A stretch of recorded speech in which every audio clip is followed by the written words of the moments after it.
Assalamualaikum warahmatullahi wabarakatuh. Kepada yang terhormat Bapak Ibu dosen penguji uji kinerja PPG dalam jabatan, perkenalkan nama saya Apoteker Injiningsih Sarjana Sains. Saya mengajar di SMK Negeri 1 Sampang, Pulau Madura, dan sekaligus saya sebagai mahasiswa PPG dalam jabatan di LPTK Universitas Negeri Semarang.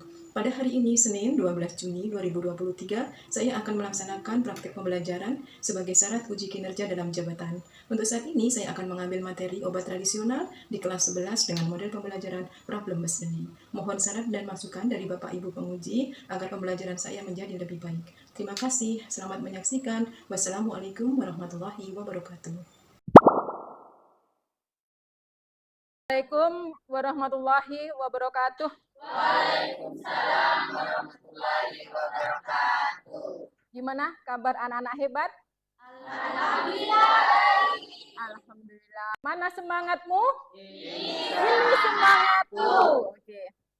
Untuk pembelajaran hari ini, sebelum kita mulai, seperti biasanya, semoga mendapatkan keberkahan ilmu, kita buka dengan berdoa dulu ya. Ketua kelas, Mas Andria, silahkan dipimpin doanya. Sebelum kita memulai pelajaran pada siang hari ini, marilah kita berdoa bersama-sama. Berdoa mulai.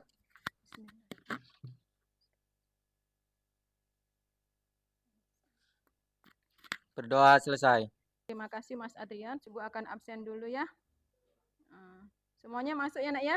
Ya, alhamdulillah. Kita sekarang lanjut tentang obat tradisional ya. Nah, ini sebenarnya materi tentang ini, gambar-gambar yang cantik ini, kalian sudah pernah seperti fruktus, folium, dan lain sebagainya. Untuk membangkitkan ingatan kembali, nah, coba ya Ibu bertanya ya. Boleh jawab semua, ya. Ini gambar apa? Sirsat. Yang ini? Nama latinnya? Lupa. Tamarindus indica. Ini? Daun pandan. Gunanya? Untuk mewangikan, mengharumkan, dan juga sebagai pewarna apa coba? Makanan. Warnanya jadi apa? Hijau. Iyalah, warnanya hijau ya. Kemudian ini? Jati. Apa nama latinnya? Ayo, Zingiber officinale, Zingiber rhizoma. Yang ini? Kunyit. Apa nama latinnya? Curcuma domestica. Yang ini? Bunga peka, kembang peka. Kemudian ini? Secang. Ini? Kabulaga. Ini biasa dipakai untuk masak nasi kebuli, kemudian nasi yang dari Arab tuh nasi apalah, lupa saya. Terus ini cengkeh. Oke, kalian anak-anak hebat masih ingat materinya. Nah, sekarang tentang obat tradisional. Nah, ini adalah kompetensi dasar. Diharapkan nanti kalian setelah pembelajaran obat tradisional, diharapkan kalian nanti mampu untuk menelaah dari golongan obat tradisional, mengidentifikasi penggolongan, mengidentifikasi bentuk sediaan, dan juga komposisi, kandungan, zat berkhasiat, kegunaan, penggolongan, bentuk sediaan dari obat jadi, dari sediaan obat tradisional. Paham ya? Bisa dipahami? Ya. Kemudian seperti biasa penilaiannya ada 3. Yang pertama adalah sikap, nak ya, sikap kalian itu baik disiplin kalian, kerjasama kalian dengan teman kalian, ya, tidak individu. Kalau aku pinter, aku sendiri, bukan seperti itu. Tapi kepandaian itu selalu berbagi, oke? Yang tidak tahu juga begitu, jangan disimpan sendiri, tidak tahunya dibagikan ke temannya yang pinter. Ya, paham ya? Oke. Kemudian bertanggung jawab. Pengetahuan nanti kita coba pakai kuisis, semoga bisa. Kemudian keterampilannya diambil dari kalian diskusi dan presentasi. Nah, ini sedikit ya tentang penggolongan obat tradisional. Nanti akan kalian temukan saat kalian mencari untuk mengisi LKPD, bahwasanya obat tradisional itu dibagi menjadi 3, yaitu jamu, OHT. Apa itu OHT? obat herba terstandar dan fitofarmaka. Fitofarmaka ini nak sudah layak dikatakan sebagai obat modern. Ya, karena memang penelitiannya sudah sampai ke klinis. Jadi tidak hanya berhenti di hewan, tapi juga sudah ke manusia. Oke? Oke.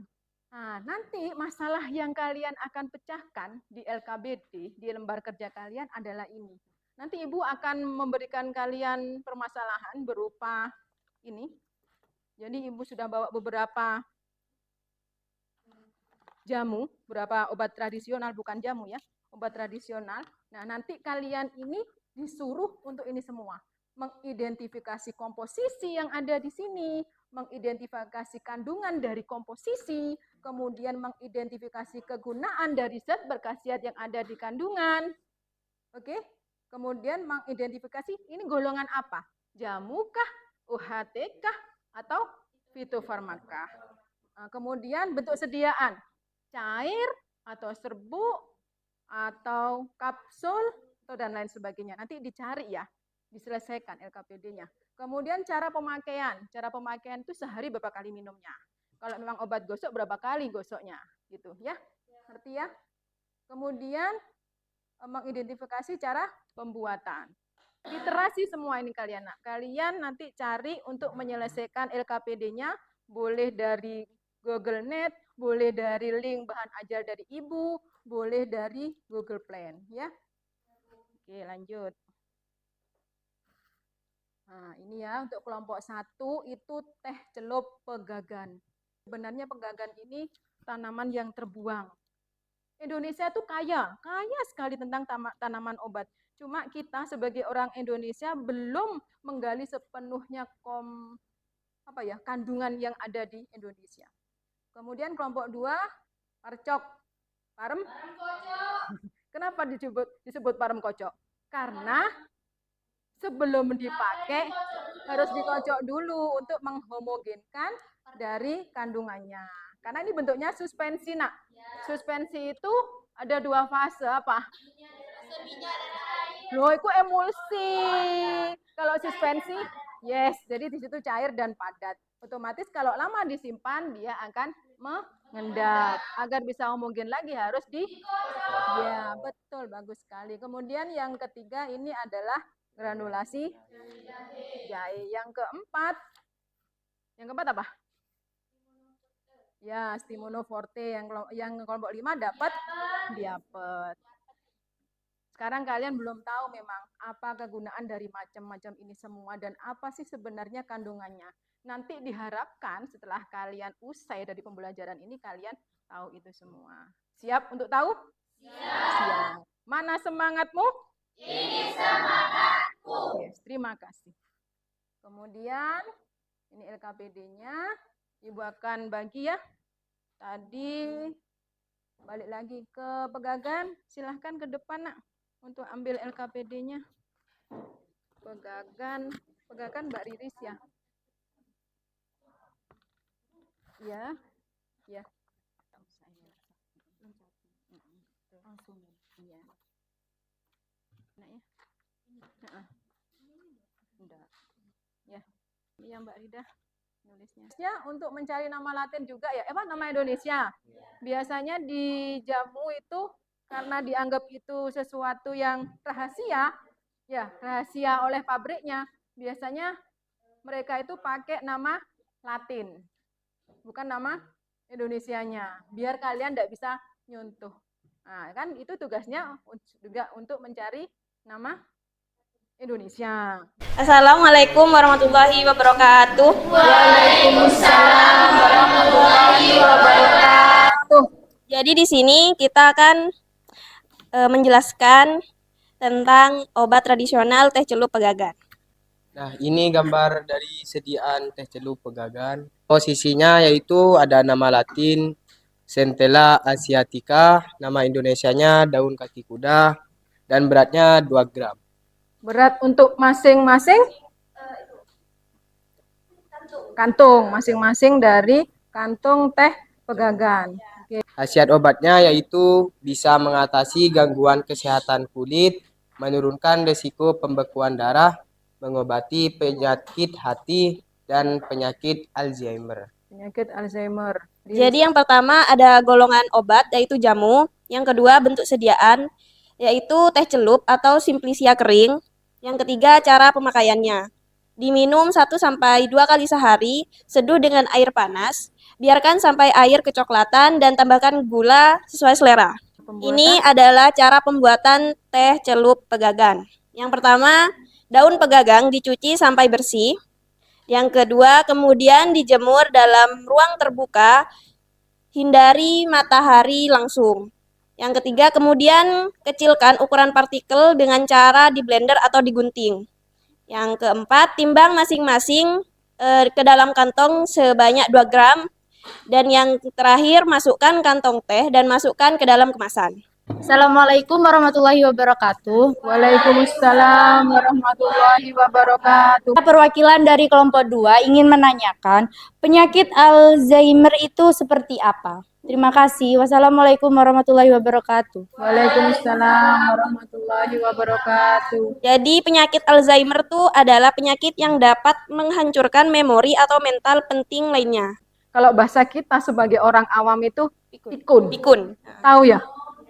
Kalau orang Madura itu ngomongnya ngeloleh. Ngeloleh. Iya. Punya rumah, nggak tahu alamat rumahnya. Ya. Sudah makan, ngomong belum Belum makan. Itu ya. Oke. Mungkin ada yang tanyakan lagi? Mbak Zara sudah paham Alzheimer? Ya, oke. Saya perwakilan dari kelompok 4 ingin menanyakan apa efek samping dari teh celup pegagan. Teh celup pegagan itu kan dari herbal. Jadi meskipun mengonsumsi banyak, nggak ada efek sampingnya. Asalkan tidak berlebihan. Lebihan, ya. Asalkan Jangan itu nggak catatannya. berlebihan. Karena memang Rasul itu tidak mengajarkan apapun bagi kita untuk hal-hal yang berlebih. Berlebihan. Ya, secukupnya. Makan berhentilah jika Kenyang. bahkan sebelum kenyang kita harus berhenti. Berhenti. Oke, Mbak Desi. Ya, karena dia memang berasal dari herbal, tanaman. Insya Allah dia aman. Asalkan sesuai dengan dosis, biasanya ada dalam kemasan ya. Ya. Tadi sudah disampaikan oleh Mbak Iris ya. 1-2 kali sehari. Ini beda nak ya, cara minum, cara pembuatan tuh beda. Cara minum itu bagaimana kita mengkonsumsi sediaan dari obat tradisional. Sedangkan cara pembuatan bagaimana kita membuat sediaan obat tradisional. Di situ dipahami. Diseduh dengan air panas, biarkan sampai air kecoklatan. Jadi kita tunggu dulu. Kenapa sih kok harus kecoklatan? Ya biar itu Bu, Biar apa? sari-sarinya. Sari-sarinya Iya, keluar. biar kandungan-kandungan di pegagan itu tersari di air. Itulah yang nanti berkhasiat.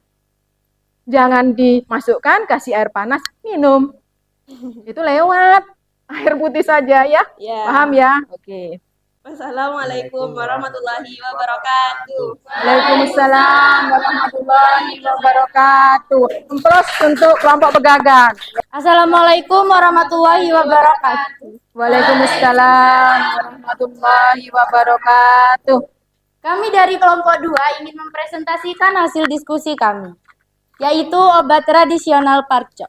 Dan ini gambar sediaan obat Parco. Komposisinya perhatikan ya, luar biasa, istimewa. Yang pertama metil salisilat, nama Indonesianya itu asam salisilat, beratnya 4,5 gram. Yang kedua cajuput oil atau minyak kayu putih, beratnya 1,2 gram. Selanjutnya citronella oil atau minyak sereh, beratnya 0,9 gram. Mentol kristal atau peppermint, beratnya 0,9 gram. Kampora atau kamper, beratnya 0,15 gram. Glycerin 1,2 gram. Zingiberis rhizoma atau jahe 12,6 gram. Languatis rhizoma atau lengkuas 9,3 gram. Acirantifolium atau daun jeruk purut 13,2 gram. Caryophyllifolium atau daun cengkeh beratnya 6,6 gram. Melaleucae folium atau daun kayu putih 4,2 gram. Burmani cortix Burmani cortex atau kulit kayu manis beratnya 0,9 gram, Cymbopogonis folium atau daun sereh beratnya 2,1 gram, alkohol beratnya 3 gram. Bukannya 300 ya? 3, Bu. Khasiat obat parcok, yang pertama, meredakan pegal dan linu. Dan yang kedua, rasa kaku pada otot. Ketiga, nyeri otot. Keempat, bengkak karena terpukul. Dan yang terakhir, gatal akibat digigit serangga. Golongan obat tradisional, jamu, bentuk sediaan, cair, cara pemakaian, dioleskan di bagian tubuh yang sakit atau pegal. Cara pembuatan. 1. Siapkan alat dan bahan. 2. Timbang masing-masing bahan atau uraikan. 3. Masukkan mentol dan kampora ke dalam mortir, gerus hingga mencair. 4. Tambahkan metil salisilat, gerus halus dan homogen. 5. Masukkan serbuk simplicia yang sudah dihaluskan atau sebutkan gerus homogen. 6. Tambahkan gliserin gerus homogen. 7. Tambahkan alkohol hingga bisa dituang. 8. Masukkan ke dalam botol, tambahkan alkohol 300 gram. Mungkin ada yang mau ditanyakan. Saya perwakilan dari kelompok 3. Iya. Sebutkan manfaat parco atau param koco. Manfaat param koco itu buat pegal linu, terus encok, bengkak, terkilir. Nah, khasiat itu sinonimnya adalah manfaat. Pegal sama kaku itu apa bedanya? Kalau pegel itu cuma pegel-pegel sakit. Ya. Kalau kaku tuh kan kaku. Ya, jadi pegel itu memang terasa nyeri. Ya. Tapi kalau kaku itu sulit untuk digerakkan. Seperti apa bentuk sediaan obat? Jadi bentuknya cairan. Dia bentuk sediaannya cair. Ya. Jadi suspensi, cuma selama ini kalau kita mengenal suspensi di pelayanan farmasi kan kita mengenalnya suspensi yang itu diminum ya, sediaan oral. Tapi kalau ini suspensi yang untuk pemakaian luar atau topikal. Jangan diminum ya sesekali, karena di situ kandungan terbesarnya adalah alkohol.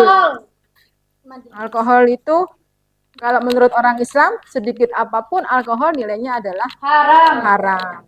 Terima kasih. Wassalamualaikum warahmatullahi wabarakatuh. Waalaikumsalam warahmatullahi wabarakatuh. Aplaus untuk kelompok Parcok. Assalamualaikum warahmatullahi wabarakatuh. Waalaikumsalam warahmatullahi wabarakatuh. Perkenalkan, kami dari kelompok 3. Di sini kami akan mempresentasikan hasil diskusi dari kelompok kami dengan bertemakan granulasi jahe. Nah, di sini ada gambar dari sediaan granulasi jahe. Berikut ini merupakan komposisi dari granulasi jahe. Yang pertama 1 kg jahe, yang kedua 1 kg gula, yang ketiga 3 helai daun pandan, yang keempat 2 ruas kayu manis, dan yang terakhir 1 batang serai. Selanjutnya ada nama Latin. Yang pertama dari jahe, nama tanaman asal Zingiber officinale, keluarga Zingiberaceae, dan zat berkhasiatnya pati, damar, oleoresin, dan minyak atsiri. Dan kegunaannya stimulansia, diaforetika, dan carminativa. Selanjutnya daun pandan dengan nama tanaman asal Pandanus amarylifolius Rox. Keluarganya Pandanaceae, dan zat berkhasiatnya adalah minyak menguap. Dengan kegunaannya bahan pewangi makanan. Berikutnya ada nama Latin dari kayu manis dengan nama tanaman asal Cinnamomum aromaticum, dengan keluarga Lauraceae, zat berkhasiat minyak atsiri yang mengandung sinamin aldehid, sinamil asetat, dengan kegunaan diaforetika, carminativa, dan bahan pewangi. Selanjutnya ada serai dengan nama tanaman asal Cymbopogon citratus, dengan keluarga Poaceae, zat berkhasiatnya minyak atsiri yang mengandung geraniol dan citronellal, dengan kegunaan carminativa, antispasmodik, dan antipiretik. Berikut ini yang merupakan khasiat dari jahe, yakni memperlancar peredaran darah, menurunkan kolesterol, meredakan sakit mah, mencegah serangan jantung, dan yang terakhir menurunkan tekanan darah. Nah, di sini ada ciri-ciri granulasi jahe. Golongan obat tradisional, jamu, bentuk sediaan granul, cara pemakaiannya diminum 1-2 kali sehari, 2 sendok makan seduh dengan 1 gelas air. Nah, di sini ada cara pembuatannya. Yang pertama, kupas dan cuci jahe hingga bersih. Yang kedua, potong jahe menjadi kecil-kecil. Yang ketiga, setelah itu masukkan jahe yang sudah dipotong ke dalam blender dan tambahkan air secukupnya sehingga diperoleh parutan jahe. Jahe juga dapat diparut menggunakan parutan manual. Yang keempat, saring air jahe seperti memerah santan. Yang kelima, diamkan air perasan jahe tersebut selama beberapa menit agar terdapat endapan di bagian bawah wadah. Yang keenam, setelah didiamkan, pisahkan air perasan jahe dengan endapannya. Yang ketujuh, tuangkan air perasan jahe ke dalam wajan dengan api yang Siap-siap kecil. ya. Kelompok Aduk yang perlahan lain. hingga mendidih. Yang kedelapan, masukkan 3 helai daun pandan, 2 ruas kayu manis, dan 2 batang serai yang sudah digeprek ke dalam didihan air jahe tersebut. Yang kesembilan, setelah mendidih, masukkan gula 1 kg dengan api sedang dan diaduk secara perlahan. Yang ke-10, setelah cukup mendidih, kecilkan api dan terus diaduk hingga mengental. Yang ke-11, apabila sudah mengental, matikan kompor dan terus aduk hingga menjadi kristal dan diperoleh serbuk jahe. Yang ke-12, timbang hasil saringan sebanyak 100 gram dan masukkan ke dalam wadah dan tutup rapat. Ada yang mau ditanyakan? Saat membuat granulasi jahe harus terus diaduk karena agar tidak gosong. Jadi kalau tidak terus diaduk, jahe itu akan mengeras di bagian pancinya. Jadi di situ akan terjadi kegosongan. Kalau kita lihat lagi literasi ya, kandungan jahe itu ada yang namanya pati. Tahu pati? Pati itu tepung. Nah, tepung ini kalau tidak diaduk terus, dia akan sifatnya mudah mengendap, yang paling bawah. Dan kalau paling bawah dia mengendap, kena panas terus-menerus, akhirnya menjadi gosong. Nah, disitulah. Karena kandungannya cukup besar itu adalah pati. Untuk membuat granulasi jahe ini, susah-susah gampang, nak. Jadi kadang jadi, apa namanya itu? Yang bisa ditarik-tarik itu. Nah, ya, dodol atau gulali. Jadi memang ada seninya, yaitu otomatis harus diaduk terus dengan api yang tidak besar. Oke, gitu ya, Mbak Emi ya. Bisa diterima? Oke. Assalamualaikum warahmatullahi wabarakatuh. Waalaikumsalam warahmatullahi wabarakatuh. Saya perwakilan dari kelompok 1 ingin menanyakan berapa perbandingan antara jahe dan gula yang digunakan. Makasih. Perbandingan jahe sama gula itu 1:1. Kalau misalnya diubah 1:1 boleh enggak? Jahenya 1, Nggak gulanya boleh. setengah. Kenapa? Harus 1:1. Oh iya Iya, kah? biar jadi. Oh, biar jadi. Ya, masuk akal juga. Begini, kita tujuannya membuat granulasi dari apa itu namanya simplisia. Itu kita biar mudah saat kita keburu-buru mau minum jamu, tinggal aja dimasukkan apa itu? Diambil di sendok, kemudian dimasukkan gelas, dikasih air, tidak ribet ngiris-ngiris lagi dan lain sebagainya. Tetapi untuk umuran ibu yang notabene sudah 45 ke atas ya, golongan hampir lansia ya, itu harus waspada namanya gula, diabetes. Nah, ini harus waspada namanya gula, hati-hati. Biasanya kita memang tidak aman untuk mengkonsumsi granulasi yang mengandung gula tinggi. Nah, itu yang lebih baik itu sebenarnya dipotong-potong kemudian direbus tanpa gula. Sebenarnya bisa untuk dikurangi jumlah gulanya. Cuma akan menjadi hasilnya itu menjadi ringan. Misalnya kalau 1 kilo tadi ditambah 1 kilo itu sebenarnya gulanya itu jahenya tidak menambah berat. Hasil serbuknya tetap 1 kilo sesuai dengan berat dari gulanya. Karena yang diambil dari jahenya itu hanya airnya atau hanya ekstraksinya. Ampasnya kan dibuang. Nah, jadi kan ada Mas Andrian ya yang baca bahwasanya itu diperas ya seperti membuat santan. Jadi kalau mau kita bikin jauh 1 kilo kemudian gulanya setengah, beratnya akan menjadi setengah kilo jadinya. Kalau kita mau jual, suatu saat kalau kalian mau produksi, otomatis harga harus naik karena memang kosnya tinggi dibanding yang 1:1. Oke Mbak Awal, Pak Sana. Sekian presentasi dari kelompok 3, kurang lebihnya mohon maaf. Wassalamualaikum warahmatullahi wabarakatuh. Waalaikumsalam warahmatullahi wabarakatuh. Aplaus untuk kelompok granulasi. Assalamualaikum warahmatullahi wabarakatuh. Waalaikumsalam warahmatullahi wabarakatuh. Obat tradisional Stimunoforte. Ya. Bentuk sediaan dari Stimunoforte yaitu adalah kapsul.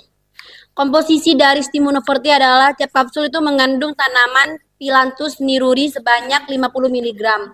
Golongan obat termasuk golongan obat fitofarmaka. Khasiat yang pertama memperkuat daya tahan tubuh, mencegah infeksi, dan yang terakhir membantu mengurangi peradangan. Cara pembuatannya yaitu yang pertama, siapkan alat dan bahan.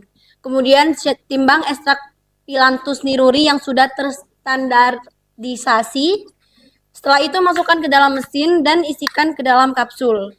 Dan yang terakhir adalah semua tahap itu hanya bisa di industri yang CPOTB. Cara pakai yaitu telan kapsul Stimunoforte dengan air putih. Konsumsinya itu adalah 3 kali sehari 1 kapsul. Dikonsumsi usia di atas 12 tahun. Mungkin ada pertanyaan dari kelompok? Saya perwakilan dari kelompok 3 ingin bertanya apa yang dimaksud dari ber-CPOTB. Sekian, terima kasih. Pembuatan obat bagi industri farmasi untuk menjamin mutu obat yang diproduksi. Mana semangatmu? Ini semangatku. Yes, terima kasih. Sudah siang memang nak ya. Jadi katanya Mbak Dini tadi CPOTB itu adalah pedoman pembuatan obat bagi industri farmasi untuk menjamin agar menjamin kualitas gitu. Ya, Kualitas dari mutu obat yang diproduksi. CPOTB. Kepanjangannya apa? CPOTB. Cara pembuatan obat tradisional yang baik. Jadi nanti ya ada dua, ada CPOB, ada CPOTB. Kalau CPOB itu cara pembuatan obat modern ya, yang kalian biasanya ada di apotek yang kebanyakan itu CPOB. Itu dibuat di pabrik yang mempunyai CPOB. Kalau kita sekarang yang kita bahas tentang obat tradisional, nah itu juga punya pabrik, itu harus memiliki standar yaitu CPOTB. Dan ini tadi Stimuno ya, Stimuno tadi termasuk kepada sediaan golongan fitofarmaka, otomatis dia sudah melalui uji klinis ya ke manusia, dan itu memang harus yang buat sebuah pabrik yang ber-CPOTB. Mbak Mai sudah puas ya? Ya. Bagaimana cara menyimpan obat tersebut? Cara menyimpan Stimunoforte yang paling baik yaitu disimpan pada suhu ruangan. Jauhkanlah obat ini dari paparan sinar matahari langsung dan tempat yang lembab. Cara penyimpanan otomatis di situ tadi gambarnya ada botolnya ya? Ya. Kita balik. Nah, di sini itu sediaannya dimasukkan di dalam botol, otomatis harus wadah tertutup baik, rapat. Dan biasanya di dalam botol itu ada pengeringnya yang bisa menyerap kelembapan udara, pakai silika gel. Ya. Saya ada yang mau saya tanyakan ini sedikit ya. 3 kali sehari 1 kapsul dikonsumsi usia di atas 12 tahun.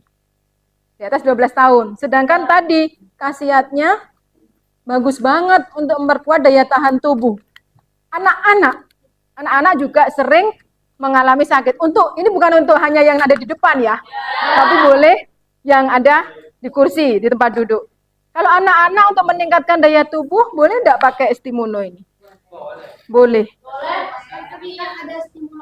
Nah, karena ada Stimuno anak yang bentuknya berupa sirup. Betul. Ya, bagus. Rasa jeruk dan anggur. Wassalamualaikum warahmatullahi wabarakatuh. Waalaikumsalam warahmatullahi wabarakatuh. Aplaus untuk kelompok Stimuno. Assalamualaikum warahmatullahi wabarakatuh. Waalaikumsalam warahmatullahi wabarakatuh. Kami perwakilan dari kelompok 5 akan mempresentasikan tentang obat tradisional yaitu diapet. Ini gambarannya obat diapet ya. Komposisi: Psidium guajava leaf extract 240 mg atau daun jambu biji, kurkuma domestica rhizoma 204 mg atau kunyit, Terminalia cerbulae 64 mg atau buah mojok keling, Punica granati pericarpium 72 mg atau kulit buah delima.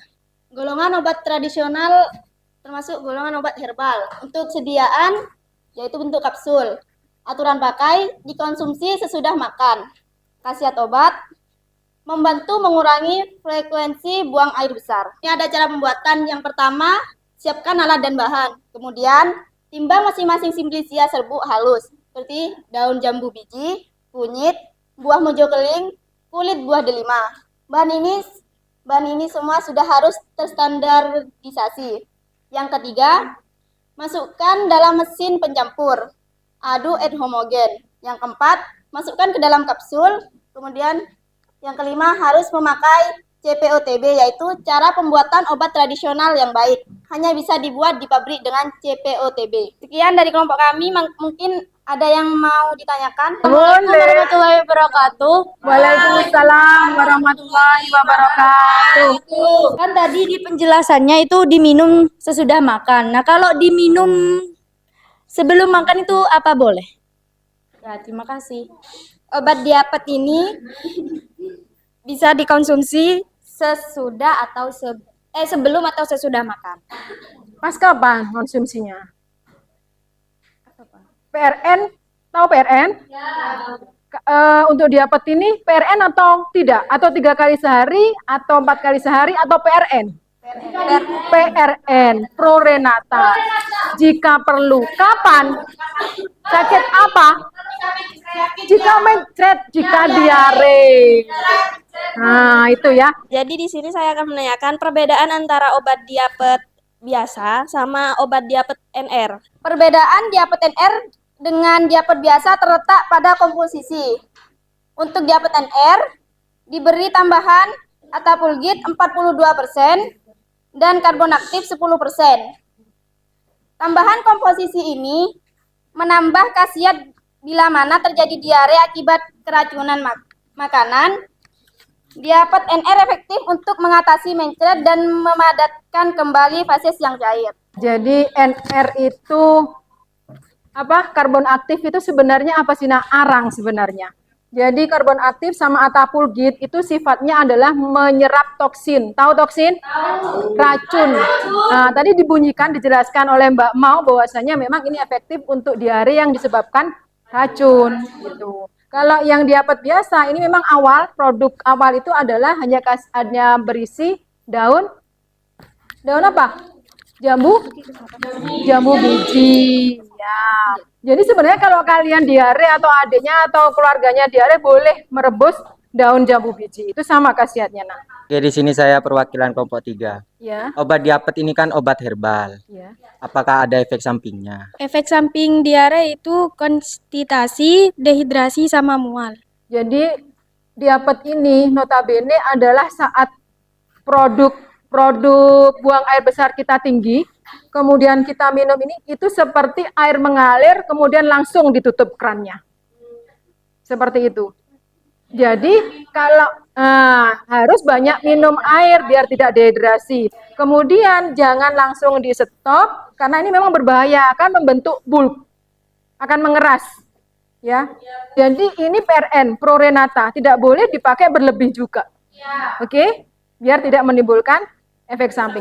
Semakin siang, semakin panas.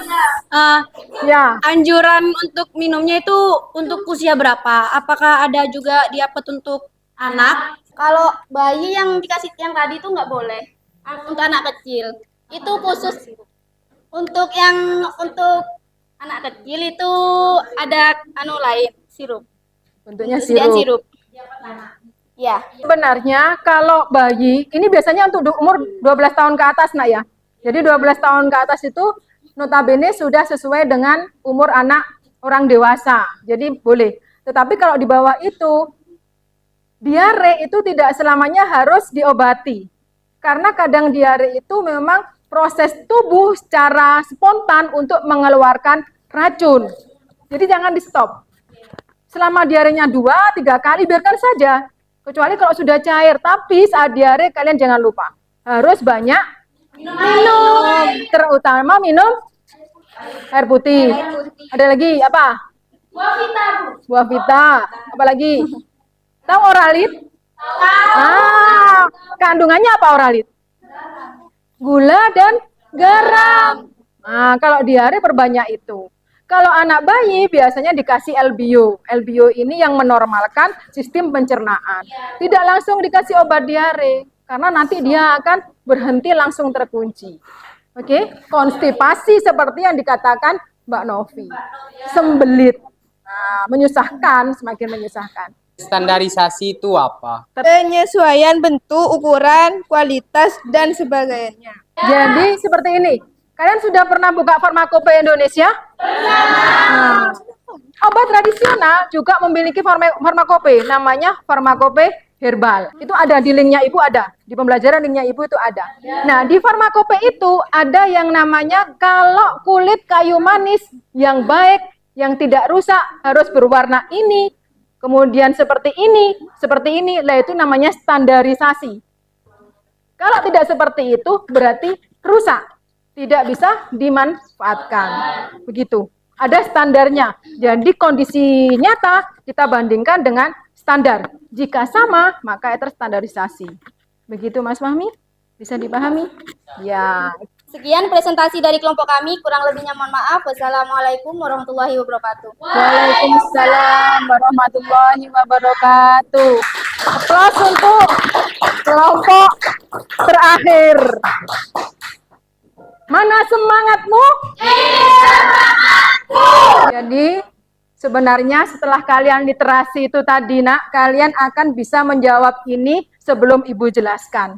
Jadi tadi kalian sudah mengerti apa itu jamu, apa itu UHT, dan apa itu fitofarmaka. Kalau jamu itu kuncinya adalah dia itu bersifat turun-temurun. Dari saya ke anak saya, dari mbah saya ke bapak saya. Kemudian kalau UHT itu adalah obat yang sudah praklinis dicobakan ke hewan.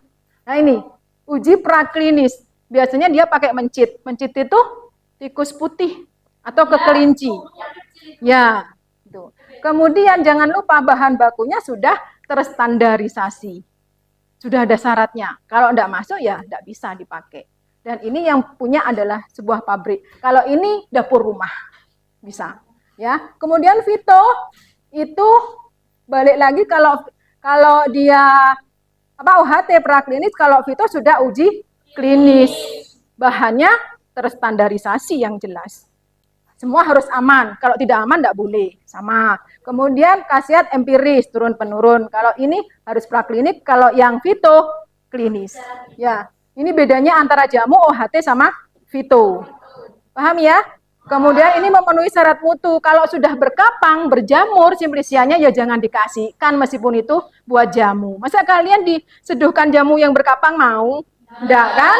Oke. Kemudian ini harus memenuhi persyaratan mutu, standarisasi itu juga sama, terstandar.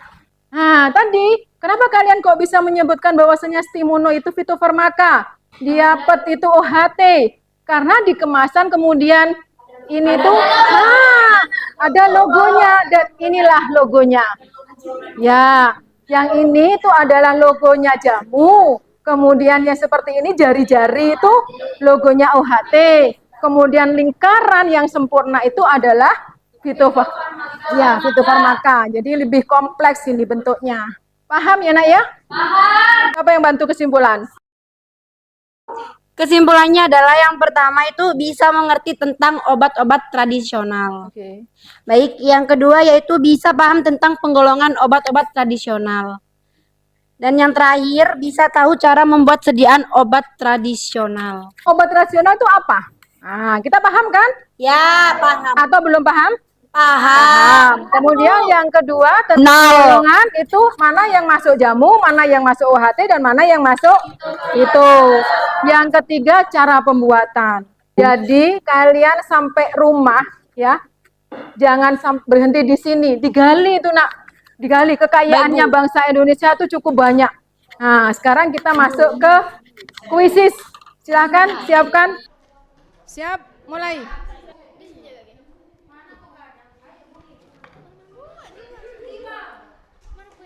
Satu. Aduh, aku deg-degan.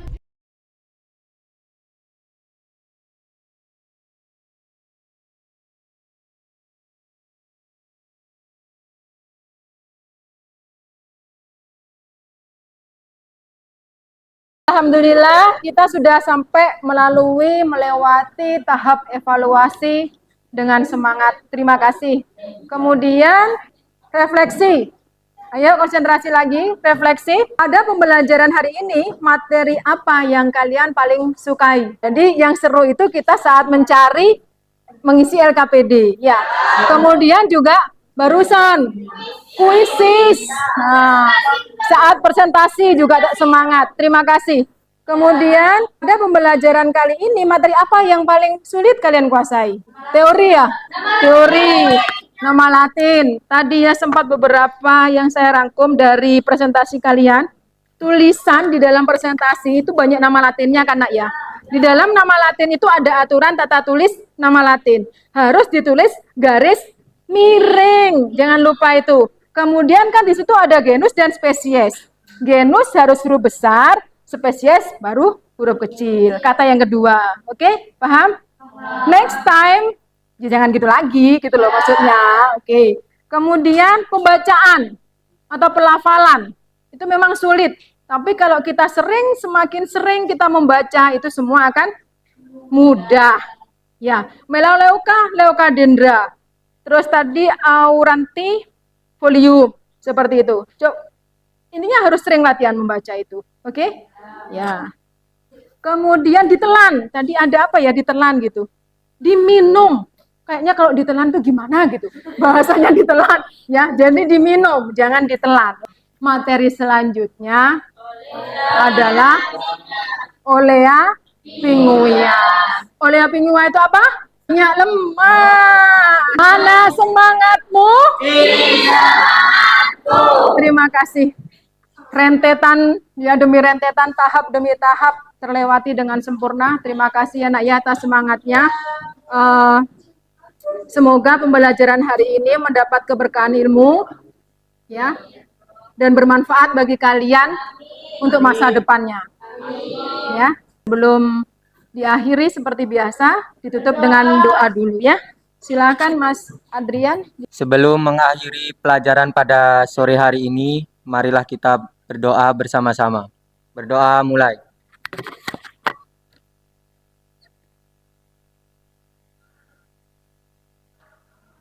Berdoa selesai.